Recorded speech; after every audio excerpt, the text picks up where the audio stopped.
queríamos daros la bienvenida a todos los asistentes, tanto los que están de forma presencial como virtual, que son muchos, inclusive de países de fuera de España, y a las instituciones que también participan, para asistir al simposio anual de la hipercolesterolemia familiar.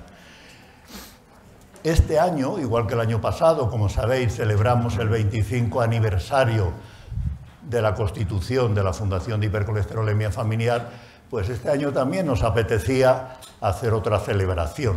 No nos las inventamos, es verdad. El año 2024 celebramos el 20 aniversario del comienzo del estudio SEIJAR. El estudio SEIJAR, como sabéis, es un estudio de familias en España con hipercolesterolemia familiar. El acrónimo SEIJAR es en inglés, por supuesto.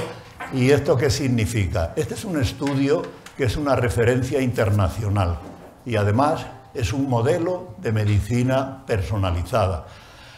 ¿Y qué es lo que ha significado? Pues además ha significado que ha ayudado y está ayudando a mejorar no solo la esperanza de vida, sino también la calidad de vida de las familias con hipercolesterolemia familiar. Y finalmente queríamos tener un sentido recuerdo de agradecimiento a las personas que tienen algún familiar dentro de la cohorte con hipercolesterolemia familiar que nos han dejado. Y bueno, pues es mandarles también un sentido reconocimiento de agradecimiento. Entonces, con esto yo ya únicamente voy a dar también la palabra a mis dos compañeros, que ¿por qué están aquí también? Bueno, porque llevan muchos años en la Fundación. El doctor Alonso hemos trabajado juntos casi 30 años y el doctor López Miranda también, y además es el secretario del Comité Científico de la Fundación Hipercolesterolemia Familiar. Cuando queráis. Yo primero. Bueno, gracias Pedro, más de 30 años, casi 35. Bueno, gracias por la invitación para estar con ustedes aquí una vez más, ver tantas caras conocidas. Y yo solamente darles la bienvenida y decir que el SEIJAR son ustedes, son los pacientes, son las familias. Todos hemos recorrido España, está Lina, está Teresa, Pepe, el grupo de Córdoba. Hemos recorrido España visitando los pueblos y visitando a las familias y viendo sus problemas reales. Y se ha hecho un gran avance. El SEIJAR es el gran estudio en estos momentos a nivel mundial de hipercolesterolemia familiar y nos está dando muchas luces de cómo evoluciona esta enfermedad genética, cómo evolucionan los pacientes, cómo podemos mejorar su calidad de vida, cómo podemos mejorar su tratamiento. Sin más, darles a todos la bienvenida. Esperemos que este sea un buen simposio, uno más. Buenos días. En nombre del Comité Científico de la Fundación Hipercolesterolemia Familiar, para mí es un privilegio darles la bienvenida a todos aquí. Siempre es un privilegio asistir a estas reuniones donde hay tantas caras conocidas, donde hay tantos amigos y donde podemos intercambiar pues, las experiencias en torno a esta enfermedad. Sin duda, el SEIJAR y la Fundación Hipercolesterolemia Familiar es el paradigma de cómo se debe de hacer medicina para avanzar en un problema real de salud que tienen las personas. Hace 40 años conocíamos muy poquito de esta enfermedad, muy poquito. Hace 70 probablemente ni se había descrito. Se había descrito fenotípicamente, pero no a niveles moleculares. Y gracias a estudios y a iniciativas en las que se conjugan los pacientes, los científicos destacados de toda España, en trabajo colaborativo, en trabajo que une esfuerzos, se generan evidencias para mejorar el pronóstico de estos enfermos. Me decía Pedro, y me ha dado una alegría extraordinariamente importante, dice Pepe, ahora verás los resultados que vamos a presentar de cómo ha cambiado el pronóstico de estos pacientes en la época de preestatinas, en la época de estatinas y en la época de los nuevos tratamientos que ya nos van a permitir y que nos están permitiendo llevar a estos pacientes a niveles de su factor, como veremos, etiológico, que es el LDL, el adecuado. Y eso está teniendo, como nos mostrará Pedro, pues un efecto extraordinariamente importante sobre la salud de estas personas. ¿Por qué? Porque de tener una probabilidad cercana al 50% de padecer un evento cardiovascular en la década de los 40, esto se ha retrasado a tenerla igual que la población general. Así que felicitaros a todos, porque eso es logro de todos, eso es logro de todos los que formáis parte pues de esta gran familia que es la familia de la hipercolesterolemia familiar. Para mí es un privilegio estar aquí y representar al comité científico. Muchas gracias, Pedro, por llevarlo todo a tan buen puerto, por guiarnos, por tener la vara siempre y decirnos que nos ajustemos al tiempo. Ya vamos retrasados, pero bueno. Bueno, aunque luego no lo hacemos. Bueno, pues a continuación y antes de que se dé la inauguración, vamos a proyectar un vídeo resumen de las jornadas de detección de hipercolesterolemia familiar, en la que la mayoría pues estaremos ahí representados. A lo mejor se ha olvidado alguien, pero porque ya sabéis que hay que hacer un vídeo de 2 minutos y medio. Bueno, pues adelante con el vídeo y luego seguimos con la inauguración. Parafraseando a Víctor Hugo, no hay nada tan poderoso como una idea cuyo momento ha llegado. Hace 20 años comenzó el estudio de seguimiento de familia Seijar en Zael, un pequeño pueblo de Burgos. Conocíamos a través de la familia Villalmanzo Andrés que presentaban un trastorno genético hereditario conocido como hipercolesterolemia familiar. En los lugares pequeños suele haber una relación de parentesco familiar y en este pueblo casi la mitad de sus habitantes tenían el colesterol elevado. En esta primera jornada de detección de familias con hipercolesterolemia familiar contamos con la complicidad de todo el pueblo, incluido su alcalde, que nos facilitó las instalaciones del ayuntamiento para poder realizar la historia clínica y la obtención de muestras biológicas de las familias afectadas.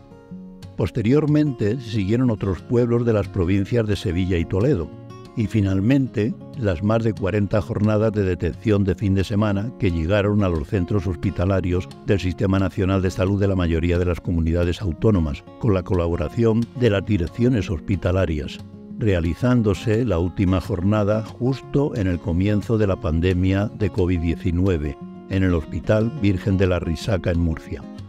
Durante las más de 40 jornadas de detección se han incluido a unas 1.100 familias con un total de unas 5.400 personas, que representan una media de unas 5 personas por familia, y a todas ellas se les realizó un análisis genético. Desde la Fundación Hipercolesterolemia Familiar queremos agradecer la implicación de los profesionales sanitarios que han participado en estas jornadas, así como a las personas del Instituto de Investigación Cardiovascular del Hospital Sant Pau, centro en el que se guardan las muestras biológicas. Finalmente, pero no menos importante, también queremos agradecer a las personas de la Fundación Hipercolesterolemia Familiar que trabajan en el seguimiento anual de las familias, Blanca, Raquel y Virginia, y un agradecimiento especial a María Teresa, que con su dedicación y empoderamiento ha conseguido llegar a todas las familias y obtener su complicidad para poder realizar este importante hito que es el estudio Seijar, una referencia internacional y un modelo de medicina personalizada que, además, ha contribuido a mejorar la esperanza y calidad de vida de las familias con hipercolesterolemia familiar.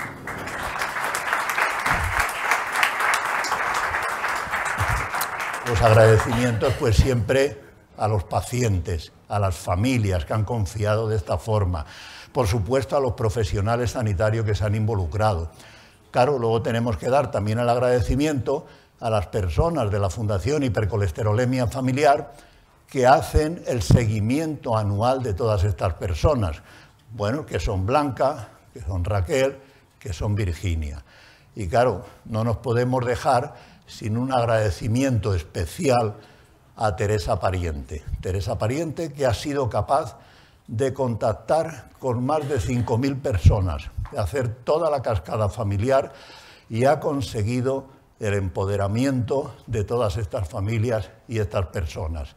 Así que muchas gracias a todos y ahora, a continuación, vamos a dar la bienvenida a doña Ana Mestre, que es la vicepresidenta primera de la Junta de Andalucía, portadora de hipercolesterolemia familiar, que a veces eso no se quiere reconocer, pero es muy importante también poner cara a lo que es la hipercolesterolemia familiar, y le agradecemos su compromiso, su ayuda para los pacientes con hipercolesterolemia familiar. Muchas gracias, Ana, y cuando tú quieras. Bien, pues, muy buenos días, queridísimo Pedro, presidente de esta magnífica y ejemplar fundación. Bienvenidos a todos a la inauguración de este simposio. Y la verdad es que bueno, como portadora de hipercolesterolemia familiar, que nunca he tenido duda en reconocerlo, pero hacerlo así me impacta, tengo que leerles una cosa antes de comenzar, porque van a entender, seguro, muchas de las personas que aquí están y comparten conmigo esa aportación que le hacemos genéticamente a nuestra familia, pues un mensaje que mi madre ayer me mandaba cuando sabía que venía aquí. Ella me mandó un audio hablando y recordando las recetas que tuvo que aprender a hacer y cómo se las inventaba y las consultaba incluso con las vecinas, incluso se las comentaba al propio médico que nos seguía de medicina interna. Y ya cuando yo le mando un mensaje y le doy las gracias por ese esfuerzo que hizo, ella me dice: no lo recuerdo como esfuerzo, era algo que tenía que hacer y nada más. Pero sí es verdad que cuando hacían las analíticas sentía un poco de frustración y alguna vez discutí con el médico cuando veía que la dieta no os hacía efecto.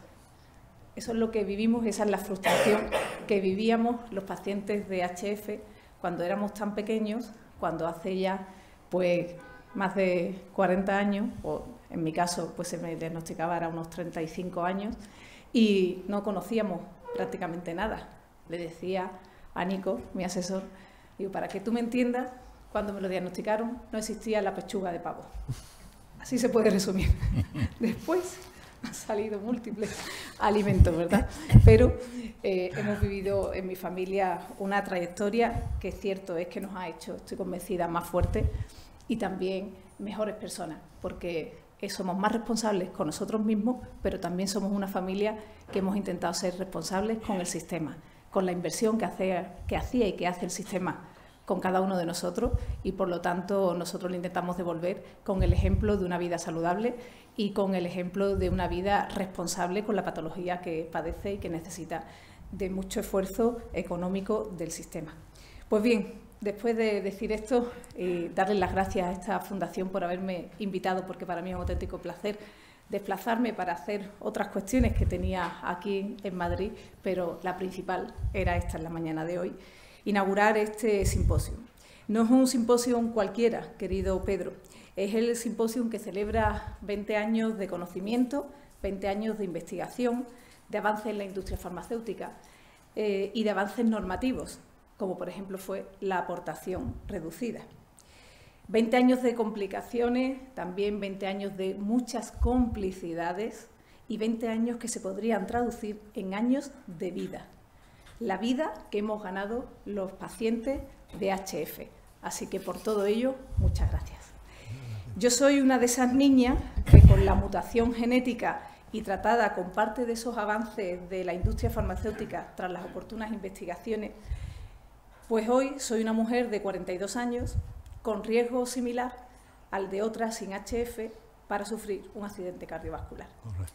Y como mujer y política con responsabilidades de gobierno que he tenido en la Junta de Andalucía, hoy lo hago en el Parlamento de Andalucía, en el Legislativo, creo que nos queda toda una vida por educar, sin lugar a dudas, porque los hábitos alimentarios son muy difíciles de corregir. La voluntad, el conocimiento de la enfermedad y con un buen seguimiento de un médico responsable, todo va mucho mejor. Desde las administraciones públicas, mucho por hacer sin lugar a dudas. Y yo diría que desde los diferentes sistemas de salud debemos impulsar una transición no excluyente, obviamente, de la medicina conservadora a la medicina preventiva. En Andalucía hay una apuesta clara por los cribados neonatales que deben culminar en un cribado al recién nacido en la cartera de servicios. Y eso va a ser así, estoy convencida. Por lo que hay, o debemos, arbitrar mecanismos para que estas medicina preventiva sea una auténtica realidad. El lactante, cuando deje de serlo, tendrá que ser un niño con un estilo de vida saludable, con hábitos alimentarios sanos y con un control exhaustivo de las grasas que ingiere. El paciente, por lo tanto, en el centro de su solución. Y créanme, es posible llegar a los 42 años con las tuberías limpias. Es posible, yo lo sé, y verdaderamente me ha empoderado. A veces a las administraciones hay que zarandearlas, y bien lo sabe Pedro Mata. De esto sabe mucho él, pero también sabe de los frutos que ha dado. Esos zarandeos, esas reuniones, esos kilómetros, esos viajes, esos desvelos, da su fruto, Pedro. Aquí estamos. Gracias. El aumento de la calidad de vida tiene nombre y apellido. También el de la esperanza de vida tiene nombre y apellido, y ustedes lo saben. Les animo a alzar la voz en este simposium y fuera de él. Les animo a alzar la voz, a evitar y a contrarrestar las teorías que banalizan el colesterol, y también a transmitir el conocimiento en la atención primaria y sumar esfuerzos de otros eslabones de la cadena que desde mi punto de vista son imprescindibles. Lo dije el año pasado y lo reitero en la mañana de hoy. Esos eslabones son imprescindibles para que seamos al 100% eficaces, eficientes y efectivos, y que seamos como los fármacos. Los fármacos no salen a la calle si no son seguros, si no son eficaces y si no son de calidad.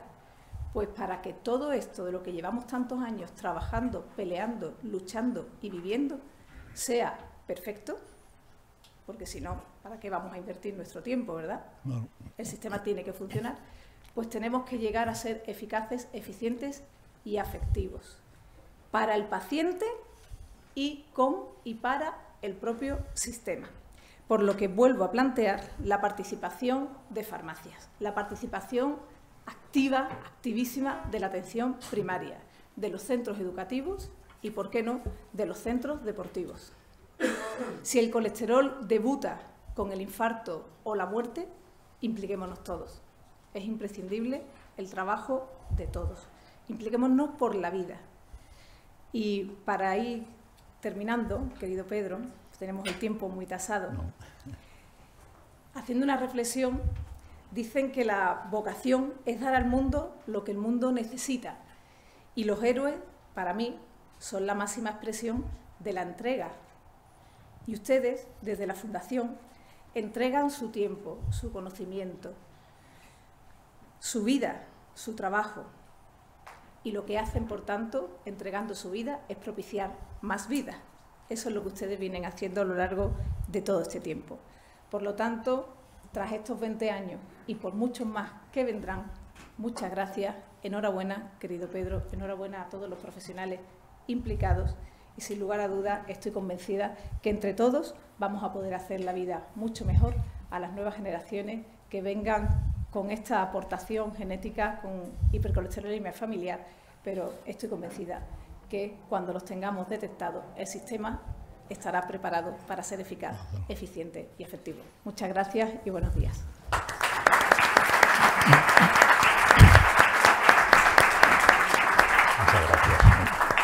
Muchas gracias. ¿Sí?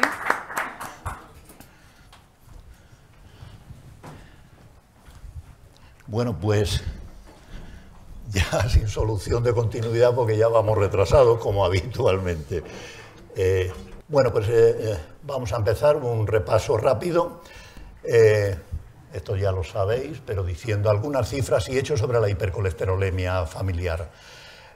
Bueno, ya sabéis que aproximadamente puede haber 200.000 personas en España con hipercolesterolemia familiar heterozigota y aproximadamente entre 100 a 130 personas con hipercolesterolemia familiar homocigota.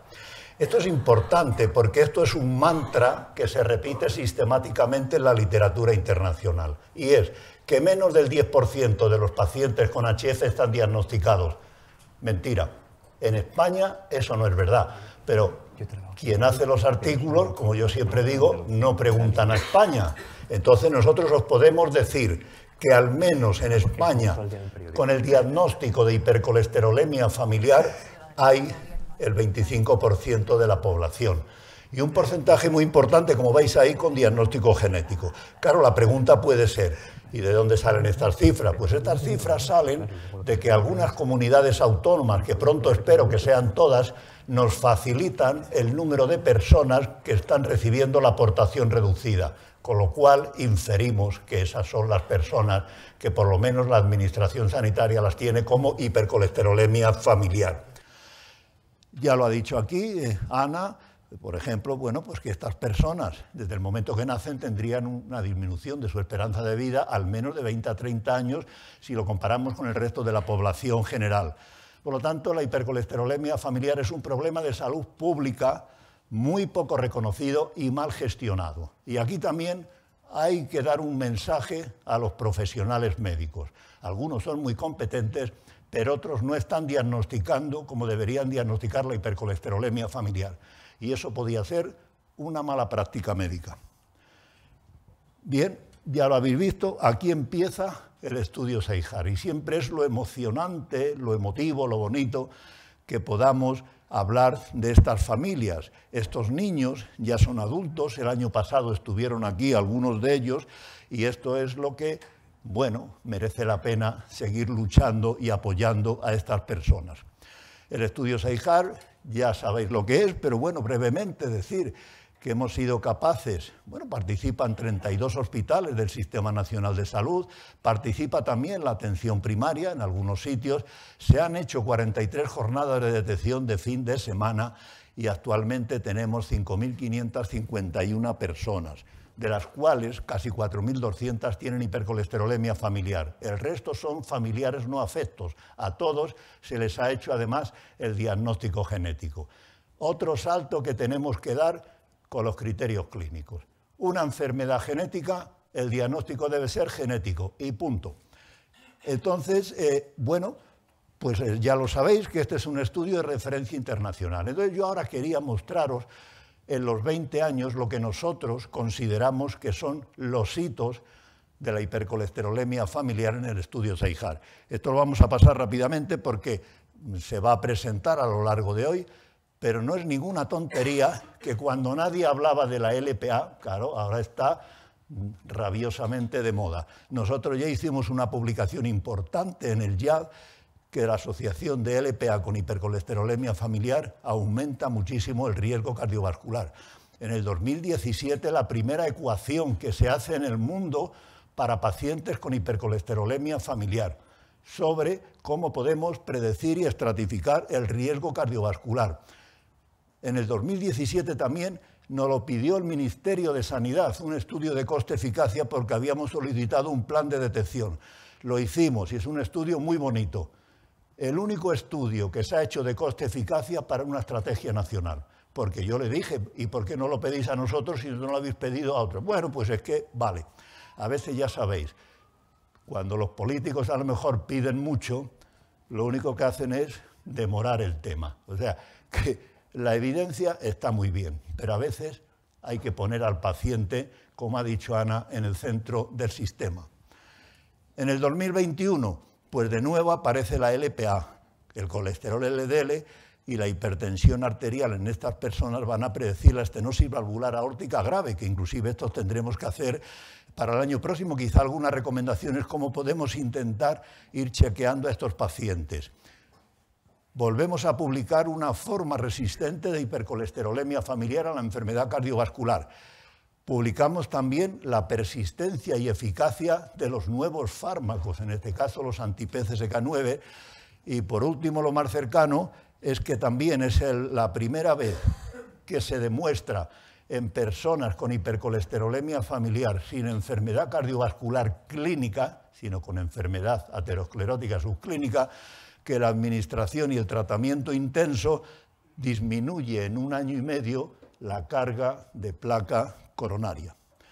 Entonces, bueno, pues eso brevemente lo que hemos dicho antes. Ayer hablábamos precisamente de cuáles son las cifras de corte en miligramos decilitro de la LPA. Bueno, pues nosotros, como veis aquí, las curvas se empiezan a separar a partir de 50 miligramos decilitro, pero como ayer decían, bueno, pues por ejemplo el doctor Arrieta, pues a partir de 80 a 100 miligramos, pues indudablemente el riesgo va a ser mucho mayor. Y bueno, pues ya veis aquí, dentro de las familias, si una persona tiene hipercolesterolemia familiar y la LPA elevada, que van a ser un 42% de los individuos con HF en el SEIJAR, pues esta persona tiene como 4 veces más riesgo de desarrollar una enfermedad cardiovascular que el que tiene la LPA normal y que tampoco tiene hipercolesterolemia familiar. Y bueno, aquí ya lo que conocéis, pero bueno, hay que volver a recordarlo. Otro hito, la ecuación. Esta ecuación se publica en Circulation, igual que se publicó el Framingham. Yo siempre digo lo mismo. Bueno, el Framingham, por supuesto, es ley de vida, y para los europeos también. Entonces ahora nos surgen las dudas de que si esto se ha hecho en España, que si vale para los americanos, ahora, esto vale para todo el mundo. Y publicado, como vuelvo a insistir, en Circulation. Lo que pasa que no sé, que lo que se publica a lo mejor en España, a lo mejor no tiene esa importancia, pero la tiene. Pero esto además tiene mucho sentido. Todos sabéis que aunque las familias tengan la misma mutación, el riesgo cardiovascular no es igual. Es heterogéneo, e inclusive en la propia familia con la misma mutación. Por lo tanto, necesitamos estratificar ese riesgo cardiovascular. Y ahora que se nos llena la boca en hablar de medicina de precisión y medicina personalizada, pues es esto. Esa es la medicina individualizada y no lo mismo para todos, porque eso sería, pues a lo mejor hace 50 años, pero no en el momento que estamos y en el siglo XXI. Esto además, bueno, ya lo conocéis, pero decir que son además 8 parámetros tan sencillos y tan clínicos, lo único que, claro, al paciente hay que medirle la LPA. Pero ya inclusive hacemos una ecuación en el 2017 donde se incluye la LPA, que hasta ahora, por supuesto, nadie había incluido eso en una población de riesgo con hipercolesterolemia familiar. El índice de precisión es del 85%. Imaginaros que todavía se nos pueden escapar un 15% de pacientes, pero un índice de precisión superior al 80%, eso es magnífico en cualquier aproximación para estratificar el riesgo cardiovascular. La estrategia de detección de la hipercolesterolemia familiar que yo os mencionaba. Esto, nosotros aquí lo que se hizo además, no se modeló como se hacen los estudios de coste-eficacia, esto se hizo con práctica clínica real, con la población del estudio SEIJAR. Y se hizo también, muy importante, no solamente la perspectiva del que paga, sino la perspectiva social. ¿Y qué es lo que pasó? Bueno, pues en este estudio el efecto es dominante, es decir, que no le costaría al sistema, porque no solamente vamos a evitar infartos coronarios, etcétera, sino que vamos a evitar la pérdida de productividad laboral en gente que puede hacer un infarto en edades jóvenes de la vida. En resumen, y esto es que es un mensaje que lo tenemos que decir, y además está publicado, si nosotros diagnosticamos y tratamos a 6 pacientes adultos con hipercolesterolemia familiar, en los próximos 10 años vamos a evitar un episodio coronario, que puede ser mortal. Como veis, no hay ninguna intervención en salud pública tan coste eficaz y tan rentable como esta. Entonces, bueno, pues este mensaje yo creo que le tenemos que seguir dando todos. Llega lo de la estenosis valvular aórtica y de nuevo, bueno, pues demostramos que sí, porque ahora todo el mundo dice la LPA elevada tiene riesgo de estenosis aórtica, pero no, hay que definirlo más. Nosotros no solamente es la LPA, es el que tiene el LDL elevado y es el que tiene hipertensión. Por lo tanto, estamos hablando, y la edad, estamos hablando de factores biológicos, la edad, estamos hablando de factores hemodinámicos, la hipertensión, y estamos hablando de factores metabólicos, como son el aumento de LDL y LPA. Luego viene el tema de lo que siempre hemos dicho, la resiliencia. Esto también tuvimos problemas, además, con los propios revisores, porque muchas veces parece que molesta que se diga que hay una población con hipercolesterolemia familiar que es más resistente a hacer enfermedad cardiovascular. ¿Por qué? Pues porque parece que entonces nos decían, bueno, pero ¿eso qué quiere decir? Que no hay que tratar a las mujeres con HF, pero hombre, ¿cómo vamos a decir que no hay que tratar a las mujeres con HF? Lo que pasa es que hay que individualizar el riesgo. Y aquí lo tenéis, que nosotros personas por encima de 65 años que no han hecho enfermedad cardiovascular clínica, con hipercolesterolemia familiar genética. Pues bien, estas personas pueden tener enfermedad aterosclerótica subclínica, pero hay unos predictores. El hecho de ser mujer, de tener un HDL normal, de tener la LPA normal y no ser hipertensa, o si aplicamos la ecuación un riesgo bajo, la ecuación de riesgo Seyhart, nos está prediciendo una población que va a ser más resistente a la presencia de enfermedad cardiovascular. Por lo tanto, a lo mejor no les tenemos que tratar tan intensamente. La persistencia. Esto es muy importante porque nosotros, con una mediana de seguimiento que se acercaba ya a los 4 años, hemos demostrado que los pacientes que están con anti-PCSK9 tienen una persistencia superior al 95%, digamos, de adherencia al tratamiento. Eso es algo increíble. Inclusive en la editorial que nos firmaron, lo único que hacían es aplaudir al estudio Seyhart porque esto supera a los ensayos clínicos. A los ensayos clínicos. Entonces, luego aparece el que estas personas con enfermedad aterosclerótica subclínicas, sin enfermedad cardiovascular clínica, les hacemos una intervención, además de las estatinas y ezetimiba con alirocumab, y en 1 año y medio disminuye la carga de placa y se estabiliza la placa. Claro, se consigue de alguna forma también una reducción muy importante del colesterol LDL. ¿Y qué conocemos de la enfermedad cardiovascular en la hipercolesterolemia familiar? Bueno, lo que ha dicho el doctor López Miranda, era preestatinas, con un número no tan importante de pacientes, pero no se podía pedir más. Esta diapositiva es un clásico también, y ya sabíamos que la enfermedad cardiovascular en la era preestatina, en la HF, aparecía en la 3ª década en los varones y en la 4ª década en las mujeres. Y esto es el Seyhart a día de hoy. Fijaros lo que pasa. Ya no son 300 personas, 3.500 personas, mediana de seguimiento 10 años.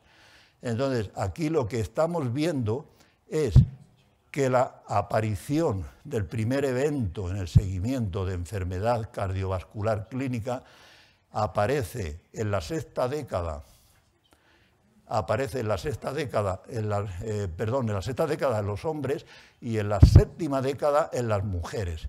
¿Qué es lo que está pasando?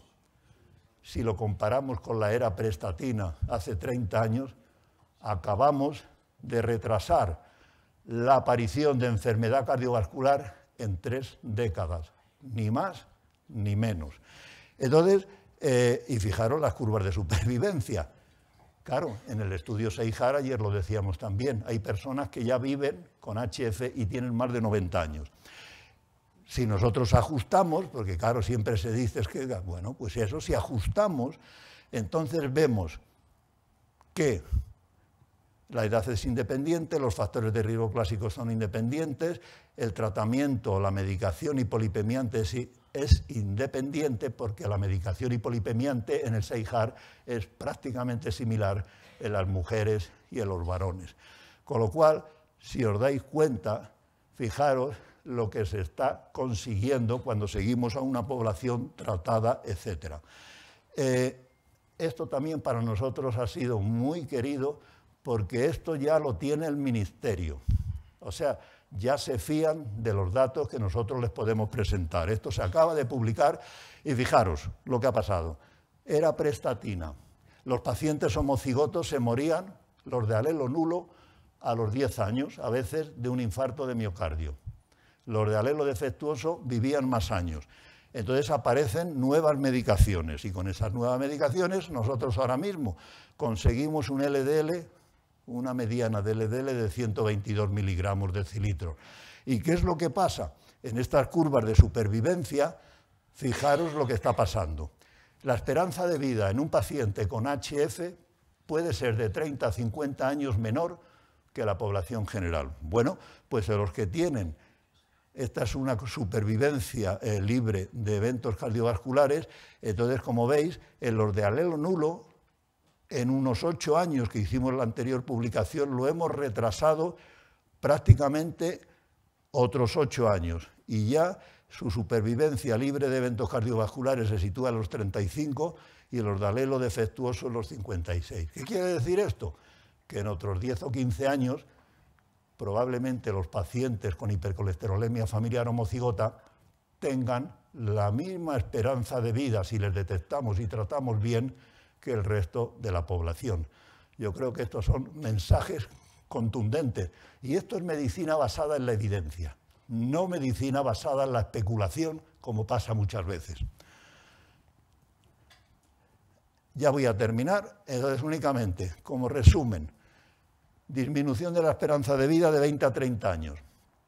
Era preestatinas, enfermedad coronaria, tercera o cuarta década en hombres y mujeres. El tratamiento actual del estudio SEIJAR. La enfermedad coronaria se retrasa 3 décadas, en hombres y en las mujeres. ¿Qué implicaciones tiene esto para la práctica clínica que todos estamos haciendo? Bueno, lo primero, que la detección precoz y el tratamiento personalizado es clave para conseguir estas cosas. Tenemos que considerar el impacto del sexo en la predicción del riesgo cardiovascular. Sí o sí, lo digan las guías o quien lo diga. Y esto es hacer una buena medicina. ¿Se puede reducir el riesgo cardiovascular a un nivel similar al de la población general? Sí. ¿Y en quién lo estamos consiguiendo ya con esas curvas que os he mostrado? Pues sobre todo en las mujeres. Por lo tanto, fijaros el impacto que significa en el ahorro sanitario, especialmente en las vidas salvadas. Muchas gracias a todos los pacientes, a todos los que habéis hecho posible el estudio SEIJAR.